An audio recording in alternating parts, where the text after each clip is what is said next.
네. 자, 이제 두 번째 단계로 바로 군대의 출격이 시작될 때부터 요 신광야 과정을 통과하는 요 과정을 먼저 이스라엘 백성들이 어떻게 이 과정을 통과했고 여기에 대한 성도들의 삶이 어떻게 적용이 되는가 두 번째 단계를 살펴보겠습니다. 출애굽기 14장부터 16장에 보면 이스라엘 백성들의 바로 군대의 출격과 신광야 축복 과정에 대한 모형적 진리가 나옵니다. 자, 이스라엘 백성들은 바로의 탄압과 온갖 환난 중에 고생했던 그 애굽 땅을 벗어났다고 하는 그 사실만으로도 굉장히 기뻐하고 즐거워하면서 모세를 따라 나서서 광야 생활이 시작이 됩니다. 하나님께서는 낮에는 구름 기둥, 밤에는 불 기둥으로 그들과 함께하는 가운데 한동안 기쁨과 즐거움에 겨워 광야의 길을 걸어가면서 이제 홍해 바다를 눈앞에 두고 비아이롯 해변가에 장막을 치고 있을 때 갑자기 뒤에서 요란한 말발굽 소리가 들리게 뒤를 돌아보니까 이게 웬일이에요? 애굽 왕 바로가 600승의 마병대를 이끌고 이스라엘 백성들을 잡아가겠다고 쫓아오고 있는 거예요. 자, 무서운 기세로 추격해오는 이 바로 군대의 모습을 보게 된 이스라엘 백성들은 공포와 두려움에 사로잡혔어요. 그러면서 모세를 원망하고 불평하기 시작합니다. 애굽에 있을 때에는 비록 박해는 받고 노예 생활을 했지만 목숨만은 안 되는데 애굽 땅에 내장할 곳이 없어서 우리를 이 광야에 끌고 나와서 우리를 죽이려고 하느냐 원망 불평이 터져나와요. 이때 모세는 하나님께 부르짖게 되었고 하나님께서는 밤새 동풍을 불게 하셔서 홍해를 가르는 기적을 행합니다. 홍해가 갈라지는 기적이 일어나요. 자, 갈라진 홍해의 좌우 물벽 사이로 이스라엘 백성들이 부랴부랴 이제 홍해길을 막 이제 통과하게 되죠. 그런데 문제는 이 바로 군대는 그 신비로운 장면을 보고서도 이스라엘 백성들을 잡아가겠다고 홍해 바다로 뛰어들었어요. 그래서 이스라엘 백성들을 뒤쫓다가 결국 이스라엘 백성들이 이제 홍해를 다 건너서 신광야에 들었을 때 갈라졌던 물이 갑자기 합해져 버리자 이 바로 군대는 물속에 장사되고 말았던 것입니다. 드디어 이스라엘 백성들은 이제 이 바로 군대의 추격에서 벗어나서 큰 기쁨과 감사가 넘치는 그런 가운데 이제 이 신광야의 길을 걸어가게 됩니다. 이 신광야의 길을 통과할 때는 큰 어려움이 없이 평탄한 길을 가면서 애굽에서 가져온 양식이 떨어지게 되자 하나님께서는 만나와 메추라기를 공급해 주셨고 쓴물을 단물로 바꿔주시는 가운데 신의 산을 향해서 진행하게 되었어요. 자, 여기까지 이제 한번 살펴보겠습니다. 자, 애굽 땅을 기쁨으로 빠져나와 광야의 길을 걷고 있는 이스라엘 백성들을 추격해왔던 이 바로 군대는 무엇을 상징하느냐? 바로 군대는 무엇을 상징하느냐? 구원받는 성도들을 괴롭히는 악령들을 상징하고 있습니다.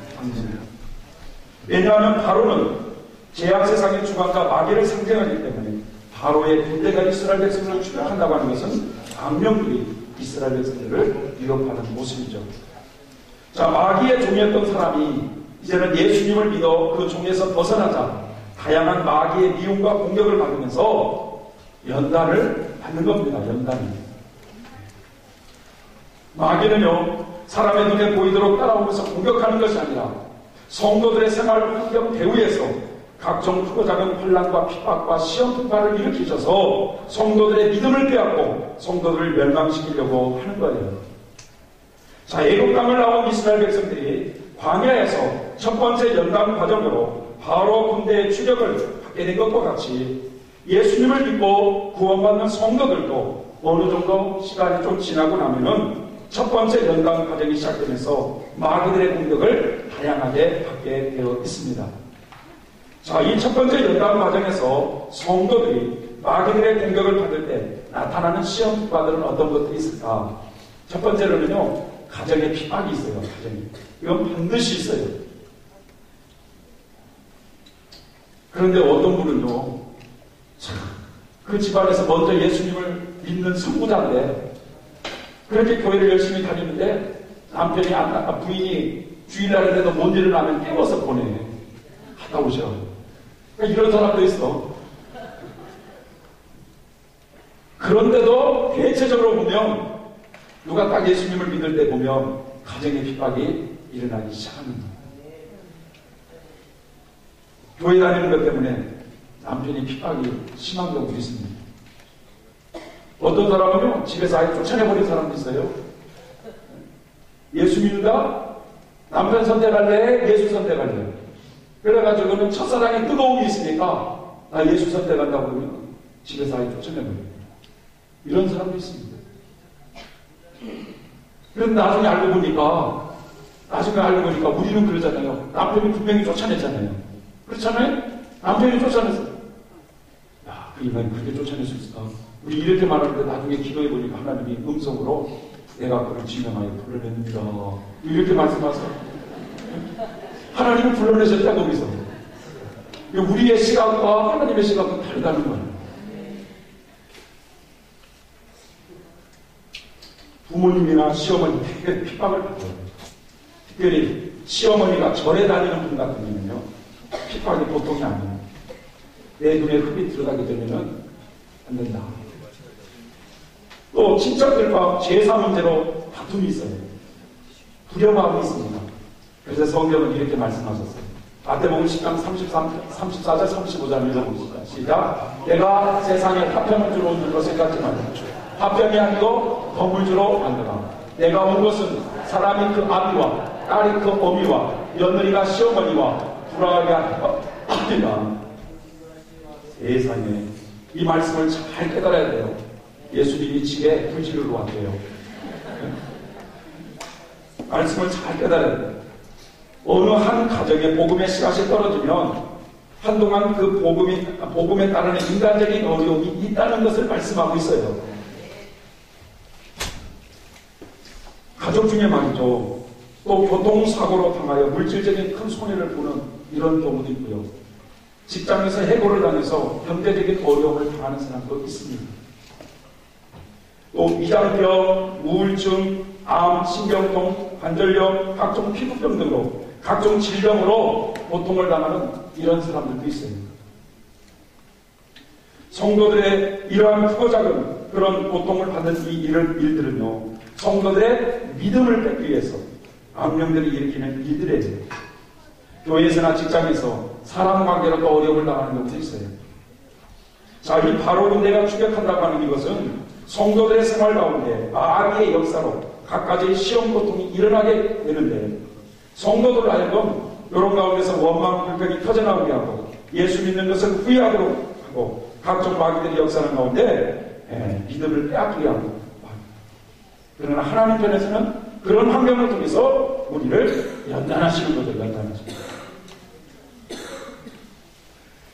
그런데 말이죠, 성도들이 연단을 받을 때 경제적으로 한동안 어려움을 당하면 그것 때문에 막 40일 작정기도 해요. 그래가지고 막 그 문제 빨리 해결해달라고, 직장 문제 빨리 해결해달라고 기도하면 그 기도를 들으신 하나님이 직장을 열어주게 돼 있어요. 그럼 이제 기도가 이제 끝났잖아요. 기도를 안 해야죠. 그러다가 또 이제 자식이 또 속상해요. 그럼 또 코가 석자가 돼가지고 빨리 그것 때문에 또 작정기도 들어가자고 하면서 기도를 또 해요. 그러면 또 한동안 기도를 하면 또 그 문제가 어느덧 그 문제가 풀어져요. 그러고 나면 또 이렇게 기도를 또 쉬어요. 자, 무슨 말이냐. 경제적으로 한동안 어려움을 당하면 그 문제가, 그 문제 때문에 하나님과 매달리는 기도를 들으시는 하나님. 그러면 이제 또 하나님, 이제 한동안 평안하더니 또 어느 날 또 말이죠. 자식의 속임속에 그것 때문에 막 작정기도 하니까 어려움이 잠잠해진 이런 사람이 있어요. 다시 말하면 환난이나 시험이 띄엄띄엄 오는 사람이 있어요.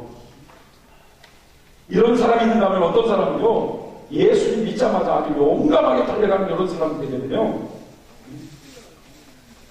자식이 사고로 죽는 경우도 있고요, 경제적인 어려움이 플러스가 되고요, 질병까지, 거기에다 핍박까지 한꺼번에 말이죠, 끔찍한 것이 막 몰아붙이는 이런 사람들도 있습니다. 그런데 대체적으로 환난이나 핍박이 띄엄띄엄 오는 사람들은 연단의 기간이, 또 첫 번째 연단의 기간이 오래 걸린다. 예수님 믿는 것 때문에 핍박이 심해야 사실은 믿음이 빠르게 자라가게 되어 있어요. 바로 근데 이 출애굽 과정은요, 마귀를 도구 삼아 환난과 핍박이라고 하는 이 어려움을 만들어 놓으시고 그 속에서 믿음을 키우기 위해서 하나님께서 허락하신 환경이라는 거죠. 자, 이스라엘 백성들이 광야 길을 기쁨으로 걸어갈 때 바로의 추격을 누가 허락하셨느냐? 하나님께서 허락하셨다는 거예요. 하나님께서. 그렇다면 이러한 환난 핍박이라고 하는 이 범죄하기 싫은 이 환경 속에서 성도들은 어떻게 해야 되느냐 그러죠. 죄짓지 않는 훈련을 해야 되는 겁니다. 죄짓지 않는 훈련. 교회 다니는 것 때문에 남편이 욕을 하고 집에 문을 열어주지 않고 성경책을 찍고 핍박을 한다 할지라도 하나님 아버지, 우리 남편이 몰라서 그래요. 몰라서 그래요. 용서해 주세요. 라고 이렇게 자꾸 그렇게 기도를 하면 좋은데 그 인간 하면서 말이죠. 이러면은 하나님의 섭리를 지금 모르고 있는 거예요. 하나님께서 남편 배후에서 말이죠. 마귀가 그렇게 역사하게 해서 그런 거친 환경을 통해서 우리에게 말이죠. 연단시키는 이 원리를 알게 됩니다.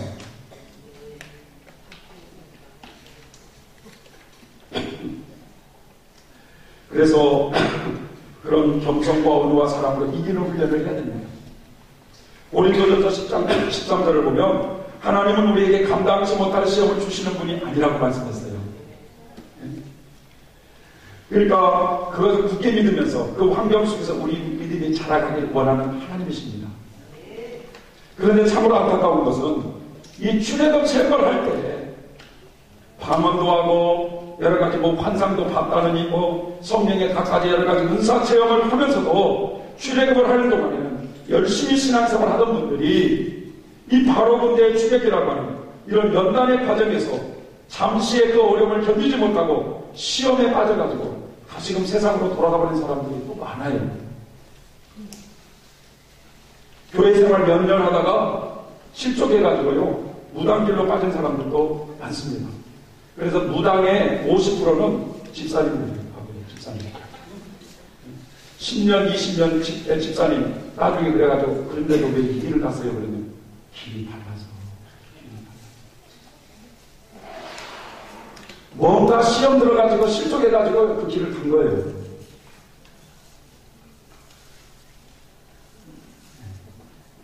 어떤 분은 방언도 하고 세례기도를 그렇게 열심히 다니던 분이 남편이 사고로 죽으니까 시험이 들어가지고 다시 세상 길로 가버리는 이런 사람들도 있어요.